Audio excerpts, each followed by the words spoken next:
आज देशभरि जम्मा सक्रिय संक्रमितहरूको संख्या 13,155, संस्थागत आइसोलेसनमा रहनुभएका व्यक्तिहरूको संख्या 9,212, प्रदेश अनुसार संस्थागत आइसोलेसनमा रहनुभएको संख्या प्रदेश 1 मा 1,152, प्रदेश 2 मा 1,890, बागमती प्रदेशमा 3,617, गण्डकी प्रदेशमा 350, प्रदेश 5 मा 935 जना, कर्णाली प्रदेशमा 318 र सुदूरपश्चिम प्रदेशमा 950 जना हुनुहुन्छ। यसैगरी होम आइसोलेसनमा रहनुभएको संख्या प्रदेश अनुसार यस प्रकार रहेको छ। प्रदेश 1 मा 273, प्रदेश 2 मा 3,207, बागमती प्रदेशमा 111, गण्डकी प्रदेशमा 18, प्रदेश 5 मा 286, कर्णाली प्रदेशमा 22 र सुदूरपश्चिम प्रदेशमा 26 गरी जम्मा 3,943 छ। विश्वले कोभिड-19 को महामारीको चपेटामा परेको छ। यस सन्दर्भमा नेपाल पनि यसबाट अछुतो रहन सकेको छैन। आजसम्मको तथ्याङ्क हेर्दा विश्वमा 2,34,01,003 जना व्यक्तिहरू कोभिड-19बाट संक्रमित हुनुभएको छ भने 8,08,987 जना व्यक्तिको निधन भइसकेको छ। निको हुनेको संख्या 1,59,35,608 रहेको छ। काठमाडौँ उपत्यकामा 166 जना नयाँ केस भेटिनु भएको छ। काठमाडौँमा 126, ललितपुरमा 12 र भक्तपुरमा 28 र आजको पीसीआर जम्मा 8,026 गरी जम्मा 6,04,044 परीक्षण भएको छ। क्वारेन्टाइनमा रहनुभएका व्यक्तिहरूको संख्या 11,414 रहेको छ। कोभिड-19बाट संक्रमण मुक्त भई गत 24 घण्टामा डिस्चार्ज हुनुहुनेहरूको संख्या 281 छ।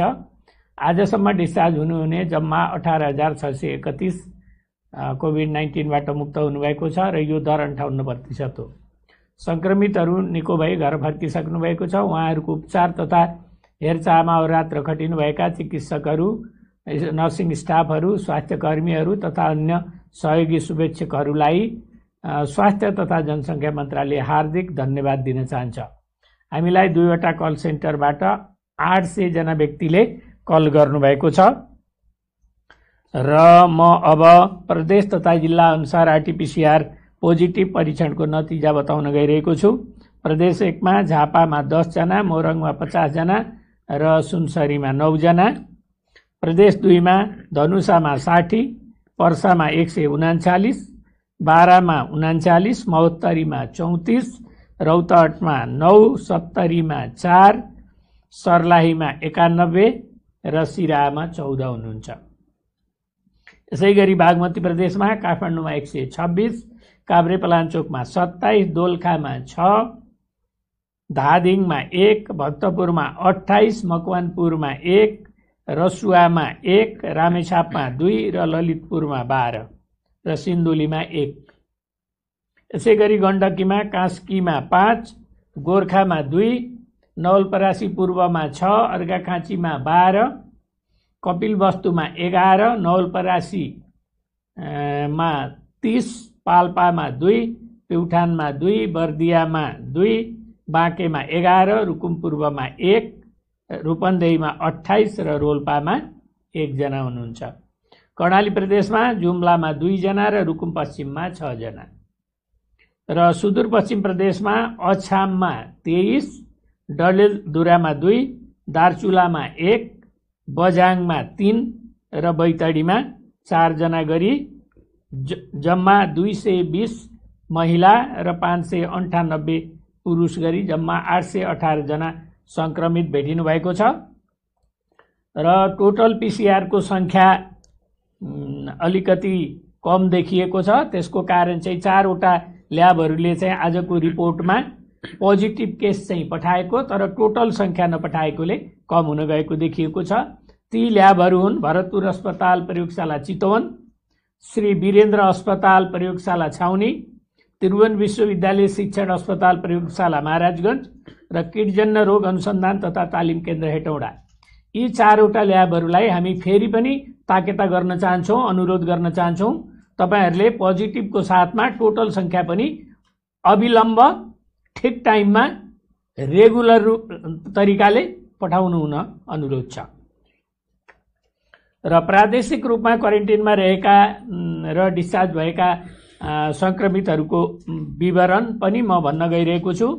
क्वारेन्टिनमा रहेका व्यक्तिहरूको सङ्ख्या यस प्रकार छ। प्रदेश 1 मा 1240, प्रदेश 2 मा 1250, बागमतीमा 982, गण्डकीमा 2557, प्रदेश 5 मा 1644, कर्णाली प्रदेशमा 535 र सुदूरपश्चिम प्रदेशमा 3206 गरी जम्मा 11414। हालसम्म सङ्क्रमण मुक्त भई डिस्चार्ज हुनेको सङ्ख्या यस प्रकार छ।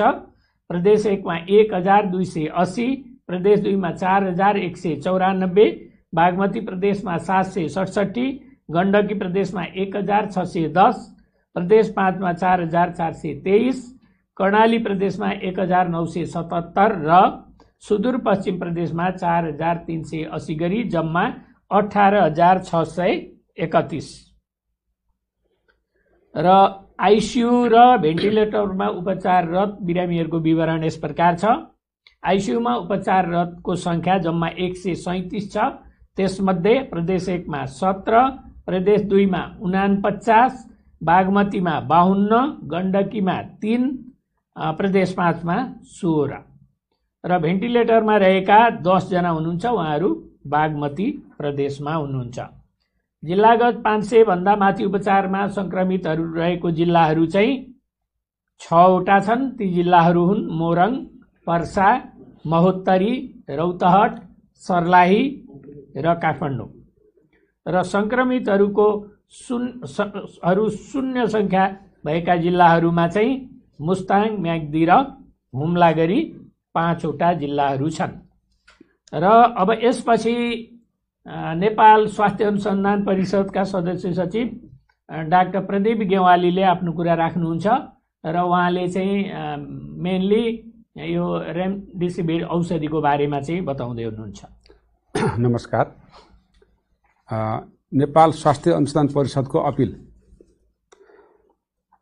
नेपाल स्वास्थ्य अनुसन्धान परिषदले नेपाल सरकार स्वास्थ्य जनसङ्ख्या मन्त्रालयको स्वीकृतिमा कन्भालेसेन्ट प्लाज्मा थेरापी सुरु गरेको बेला अनुरोध गर्दै हालसम्म 15 वटा अस्पतालहरूमा यसको अब्जर्भेसनल स्टडीको रूपमा अनुसन्धान कार्य भइरहेको बेहोरा जानकारी गराउँदछु। अस्पतालहरू यस प्रकार रहेका छन्: बीपी कोइराला स्वास्थ्य विज्ञान प्रतिष्ठान, त्रिभुवन विश्वविद्यालय शिक्षण अस्पताल, सुकराज ट्रपिकल तथा सरुवा रोग अस्पताल, नारायणी अस्पताल, काठमाडौँ विश्वविद्यालय चिकित्सा विज्ञान कलेज, भरतपुर अस्पताल, भेरी प्रादेशिक अस्पताल, नेपालगञ्ज मेडिकल कलेज, सेती प्रादेशिक अस्पताल, ग्रान्डी अन्तर्राष्ट्रिय अस्पताल, ह्याम्स अस्पताल, नेपाल मेडिसिटी अस्पताल, पाटन स्वास्थ्य विज्ञान प्रतिष्ठान, सशस्त्र प्रहरी बल अस्पताल, पोखरा स्वास्थ्य विज्ञान प्रतिष्ठान आदि। उक्त अस्पतालहरूमा तोकिएका चिकित्सकको प्रत्यक्ष निगरानीमा परिषदको रिसर्च प्रोटोकल गाइडलाइन अनुसार ब्लड ब्याङ्कको सहयोगमा उक्त अनुसन्धानहरू भइरहेका छन्। कुनै पनि व्यक्ति वा संस्थाले उक्त कन्भालेसेन्ट प्लाज्मा थेरापीको लागि सहयोग गर्न इच्छुक भएमा यस परिषद हार्दिक स्वागत गर्दछ। यहाँहरूले सिधै परिषदसँग सम्पर्क गर्न सक्नुहुनेछ अथवा सम्पर्कको लागि परिषदको आधिकारिक वेबसाइट www.nhrc.gov.np मा मार्फत हेर्न सकिनेछ। यसै क्रममा नेपाल स्वास्थ्य अनुसन्धान परिषदको नेतृत्वमा विश्वमै क्लिनिकल ट्रायलको अध्ययन अनुसन्धानको क्रममा रहेको रेमडेसिभिर औषधि जुन अमेरिकन गिलियाड कम्पनीको उत्पादनमा United States food and drug एडमिनिस्ट्रेसनको अनुमतिमा विश्वका विभिन्न राष्ट्रहरूमा उत्पादन अनुमति पाएका कम्पनीहरूमध्येको औषधि व्यवस्था विभागबाट स्वीकृति प्राप्त भएका मध्ये नेपाल सरकारले तोकेका कोभिड अस्पतालहरूमा नेपाल स्वास्थ्य अनुसन्धान परिषदको रिसर्च प्रोटोकल, गाइडलाइन, नीति नियम र परिधिभित्र रही अनुसन्धानबाट तोकिएका चिकित्सकहरूको प्रत्यक्ष निगरानीमा स्वास्थ्य तथा जनसङ्ख्या मन्त्रालयले कोभिडका बिरामीलाई दिँदै आएको सुविधाभित्र पर्ने गरी अध्ययन अनुसन्धानको लागि प्रयोग गरिने औषधि हो। सम्पूर्ण चिकित्सक, स्वास्थ्यकर्मी, आम बिरामीहरूलाई नेपाल स्वास्थ्य अनुसन्धान परिषदले यो लगायत रिसर्च अध्ययनमा रहेका औषधिहरू बिरामीको आग्रहमा चिकित्सकले आफू खुसी प्रेस्क्रिप्सन दिएर प्राप्त हुँदैन। औषधि पसलहरू तथा कम्पनीहरूले अनुमति प्राप्त नगरिकन र औषधि व्यवस्था विभागबाट अनुसन्धानको लागि स्वीकृति बेगर बिक्री वितरण तथा प्रयोग गर्न पाइने छैन। आफूकुसी औषधि लेख्ने बिरामीले माग्ने र औषधि पसलले कालोबजारी गरी बेचबिखन गर्ने कुरा कानुनत हिसाबले दण्डनीय कुराहरू हुन्। मिति 2070 5/7 गतेको स्वास्थ्य तथा जनसङ्ख्या मन्त्रालयको इन्सिडेन्ट कमान्ड सिस्टमको निर्णय नम्बर 2 मा उल्लेख भए अनुसार अस्पतालहरूले औषधि व्यवस्था विभागले अनुमति दिएका औषधिहरू खरिद गरी प्रयोग गर्ने र यस सम्बन्धी बजेट अस्पतालहरूलाई प्रति बिरामी प्रतिदिन गरिने शोध भर्ना रकममा समावेश हुनेछ। थप खर्च रकम आवश्यक भएमा अनुसन्धान परिषदले अस्पतालहरूबाट बिल भरपाई सङ्कलन गरी स्वास्थ्य जनसङ्ख्या मन्त्रालयमा शोध भर्ना माग गर्ने निर्णय रहेको छ। यसै गरी बिरामीहरू अनुसन्धानमा सहभागी हुन बिरामीको पूर्व सहमति फारम इन्फर्म कन्सेन्ट भन्छ यसलाई भरे पश्चात नेपाल स्वास्थ्य अनुसन्धान परिषदले तयार पारेका रिसर्च प्रोटोकल मापदण्ड गाइडलाइन तथा नीति नियम अनुसार मात्र अनुसन्धानमा संलग्न चिकित्सकहरूबाट मात्र अध्ययन अनुसन्धानको लागि प्रयोग गर्नुहुन सम्बन्धित अस्पताल चिकित्सक स्वास्थ्यकर्मी बिरामी अभिभावक सबैमा नेपाल स्वास्थ्य अनुसन्धान परिषद विशेष अनुरोध गर्दछ। अनुसन्धानमा संलग्न सम्पूर्ण चिकित्सा स्वास्थ्य कर्मीहरू सबैले नेपाल स्वास्थ्य अनुसन्धान परिषदले तयार पारेको रिसर्च प्रोटोकल गाइडलाइन नीति नियम बमोजिम मात्र बिरामीलाई औषधि चलाउन अनुरोध गरिन्छ। साथै बिरामीको सम्पूर्ण क्लिनिकल रेकर्ड औषधिको प्रति असर एडभर्स ड्रग रियाक्सन फर्म तथा औषधिको रेकर्ड दुरुस्त राखी नेपाल स्वास्थ्य अनुसन्धान परिषद तथा स्वास्थ्य जनसङ्ख्या मन्त्रालयमा दैनिक तथा साप्ताहिक रूपमा विवरण पठाउन अनुरोध छ। अन्त्यमा कोभिड-19 विरुद्धको विश्वमा क्लिनिकल ट्रायलको अवस्थामा रहेका विभिन्न भ्याक्सिनहरूको नेपालमा अध्ययन अनुसन्धान गर्न स्वास्थ्य जनसङ्ख्या मन्त्रालयको स्वीकृतिमा नेपाल स्वास्थ्य अनुसन्धान परिषदले नेतृत्व लिएको अवस्था छ। चीन, रसिया र युनाइटेड किङडम अक्सफोर्ड भ्याक्सिन ग्रुपले उत्पादन गरेका भ्याक्सिनहरू नेपालमा पनि थर्ड फेज क्लिनिकल ट्रायल गर्न कम्पनीहरू इच्छुक भएको तथा यसको प्रक्रिया अगाडि बढाइसकेको बेहोरा सम्बन्धी सबैलाई जानकारी गराउँदै यस सम्बन्धी विस्तृत विवरण पछि पेश गरिने जानकारी गराइन्छ। धन्यवाद। धन्यवाद डाक्टर प्रदीप गेवालीज्यू। र अब म केही अनुरोध र जानकारीहरू प्रस्तुत गर्न गइरहेको छु। स्वास्थ्य तथा जनसङ्ख्या मन्त्रालयको कोभिड-19 को जोखिम सञ्चारका सन्दर्भमा गरिएका क्रियाकलापहरूलाई व्यवस्थित गर्दै जानका लागि health sector emergency response plan for कोभिड-19 पेन्डेमिक कम्युनिकेसन्स स्ट्राटेजी स्वीकृत गरेर आजबाट कार्यान्वयनमा ल्याइएको छ। सम्पूर्ण देशभरि र सबै समाजमा पुग्न सञ्चार अत्यावश्यक भएको सबैको सहयोग र सहभागिताका लागि यो तयार गरिएको छ। आन्तरिक र बाह्य सञ्चारलाई व्यवस्थित गर्ने सबै तहका सरकारहरूबीच प्रभावकारी सञ्चार समयमै पूर्व सक्रियताका साथ पारदर्शिताका साथ सञ्चार प्रवाह गर्न सबैको सहयोग र सहकार्यका लागि यो रणनीतिले मार्ग निर्देशन गर्नेछ। विज्ञान र प्रविधिका आधारमा कोभिडको सार्वजनिक सन्देश र निर्णयहरू निर्धारण गर्ने, कोभिड सम्बन्धी भइरहेका सञ्चार सामग्रीहरूलाई सुदृढ गर्दै जाने, विभिन्न क्रियाकलापहरूसँग रणनीतिक सहकार्य गर्ने, श्रोताहरूको प्रतिक्रियाहरूका आधारमा सुधार गर्दै जाने र जोखिम सञ्चारलाई व्यवस्थित गर्दै जाने उद्देश्यका साथ यो रणनीति तयार गरिएको हो। र यसका साथै अरू पनि जानकारीहरू छन्। एउटा जानकारी चाहिँ म बिरामी भर्ना सम्बन्धी बताउन गइरहेको छु। 2077 साल भदौ 5 गते एउटा जारी गरिएको सूचना थियो, चिठी थियो र यसमा बिरामी भर्ना सम्बन्धी केही डाक्टरहरूको नाम र नम्बर सहित हामीले चाहिँ सूचना जारी गरेका थियौँ। यसको चाहिँ अन्तर्य, यसको विषयवस्तुको बारेमा म थोरै प्रकाश पार्न चाहन्छु। कोभिड सङ्क्रमणको सुरुको अवस्थामा हामीले सबै कोभिड-19 सङ्क्रमित बिरामीहरूलाई अस्पतालमा भर्ना गर्ने नीति लिएका थियौँ र डायग्नोसिस हुँदा बित्तिकै उहाँहरूलाई अस्पतालमा लग्ने र आइसोलेसन वार्डमा राख्ने, समस्या भए उपचार गर्ने गरेका थियौँ। र अहिले कतिपय लक्षण नभएका बिरामीहरू पनि अस्पतालमा भर्ना भएर बसिरहनु भएको छ। अहिलेको अवस्थामा हामीले सङ्क्रमितहरूलाई 3 ठाउँमा राख्ने व्यवस्था मिलाएका छौँ। एउटा होम आइसोलेसनमा जसको घरमा चाहिँ छुट्टै कोठा छ, छुट्टै टोयलेट युज गर्न सक्नुहुन्छ, अरू चाहिँ सुविधाहरू छन् भने त्यस्तो बिरामीलाई हामीले होम आइसोलेसनमै राख्ने, तर उहाँहरूलाई चाहिँ टेलिफोनमा अथवा स्वास्थ्यकर्मी नै उपस्थित भएर उहाँहरूको स्वास्थ्य जानकारी लिने व्यवस्था हामीले गरेका छौँ। नम्बर 2, जो बिरामीहरू घरमा बस्न सक्नुहुन्न, जसलाई लक्षण छैन, उहाँहरूलाई हामीले आइसोलेसन सेन्टरको व्यवस्था गरेका छौँ र हामीले आइसोलेसन सेन्टरमा लगेर राख्छौँ। जो बिरामीहरू सङ्क्रमित हुनुहुन्छ र लक्षण छन्, ती लक्षण भएका बिरामीहरूलाई हामीले अस्पतालमा भर्ना गर्छौँ र लक्षण नभएका बिरामीहरूलाई अस्पतालमा राख्ने गर्दा लक्षण भएका बिरामीहरूले बेड नपाउने सम्भावना भएको हुनाले हामीले 5 गतेदेखि नै अब लक्षण नभएकालाई आइसोलेसन सेन्टरमा राख्ने र लक्षण भएकालाई चाहिँ अस्पतालमा भर्ना गर्ने हिसाबले त्यो चिठी पठाइएको थियो, सूचना जारी गरिएको थियो। यसमा भ्रम पर्न गएको भए यसलाई अहिले मैले भनेअनुसार नै सुधार गर्न सबैलाई, सम्बन्धित सबैलाई म अनुरोध गर्दछु र यसले चाहिँ लक्षण भएका बिरामीले बेड पाउने र लक्षण नभएका बिरामीहरू अस्पतालमा बसिरहनु नपर्ने, आइसोलेसन सेन्टरमा बसे हुने भएको हुनाले यो व्यवस्था गरिएको हो। अर्को चाहिँ CICT भनेको केस इन्भेस्टिगेसन एन्ड कन्ट्याक्ट ट्रेसिङको सम्बन्धमा म बताउन गइरहेको छु। अहिले काठमाडौँमा बढिरहेको कोभिड-19 को सङ्क्रमितहरूको सङ्ख्याले हामीलाई बहुत चिन्तित बनाएको छ र यसको चाहिँ केस इन्भेस्टिगेसन कन्ट्याक्ट ट्रेसिङ गर्नका लागि